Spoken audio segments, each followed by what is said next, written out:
Good morning, শুভ সকাল। দেখো আজ 4 দিন ধরে বৃষ্টি হওয়ার পরে আজ প্রথম রোদ উঠেছে।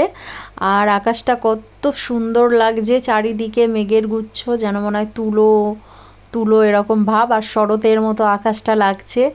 যাই হোক, অন্যরকমই একটা ওয়েদার, খুব ভালো লাগছিল এই সময়টায়। তাই আগেকার দিনে যে জামা কাপড়গুলো ছিল সেগুলো রোদ্রে বার করে দিয়েছি। আর এত বৃষ্টি আর জল হয়েছিল, হাওয়া দিয়েছিল, গাছগুলো নুয়ে গেছে। ওটাকে সোজা করাতে যাচ্ছিলাম, কিছুতেই হচ্ছিল না। আমি বললাম থাক তাহলে এইভাবেই তুই।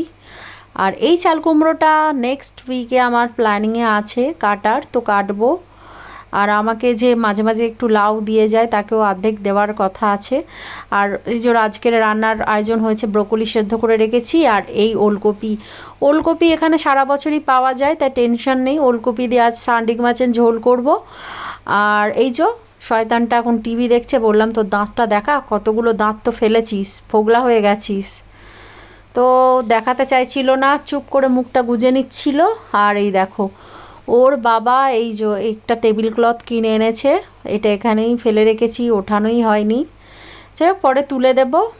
আর ওর জন্যে কিছু খাবার দাবার এনেছিল সকালবেলা কাজ থেকে এসে।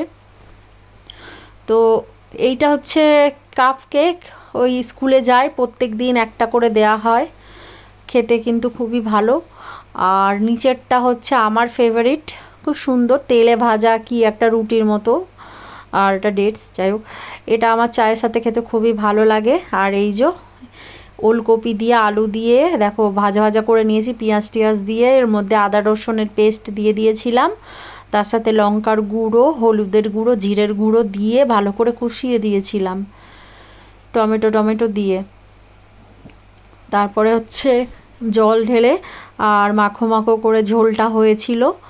এই ঝোলটা অসাধারণ হয়েছিল, ওলকপির টেস্টটাও খুব ভালো লাগছিলো, অনেক দিন পরে ওলকপি খেলাম। তারপরে কাজের ফাঁকে এই যে প্যাশন ফ্রুট ছিল না আমার কাছে, তো ওইটাকে আবার লেবু পাতা, লঙ্কা, নুন, চিনি দিয়ে ভালো করে মাখিয়ে খাচ্ছিলাম, তখন 12:30 একটা বাজে। আর দেখো এখন বিকেলবেলা হয়েছে, তাই চা নিয়ে বসে পড়েছি আমি আর আমার ছেলে। আর রাত্রের আয়োজনে আজকের হবে ঘুগনি, প্ল্যানিংয়ে আছি, দেখা যাক কী হয়। অনেক দিন ভাবা যাচ্ছে যে একটু ঘুগনি, ডিম সেদ্ধ আর পরোটা, সেই স্টেশনের খাবার বানানোর, দেখা যাক কী হয় আজকে। আর এই যে শয়তান অল টাইম এরকম জাম্পিং করে, খুব দুষ্টু হয়েছে, সব কটা দাঁত পড়ে গেছে। আর দুটো ওই দুটো নড়ছে, ওই দুটো যাবে। আর এই দেখো বলতে বলতে রাত্রের ডিনারে চলে এলাম, হচ্ছে খাসির চর্বি দিয়ে ঘুগনি, আর তার সাথে বয়েলড ডিম সেদ্ধ, আর হচ্ছে পরোটা, তার সাথে পেঁয়াজ আর কাঁচা লঙ্কা। কেমন লাগছে রাত্রির ডিনারটা, খুব মজাদার তাই না? তো এখানে শেষ করলাম আজকের ব্লগ। আপনারা ভালো থাকবেন, টাটা বাই।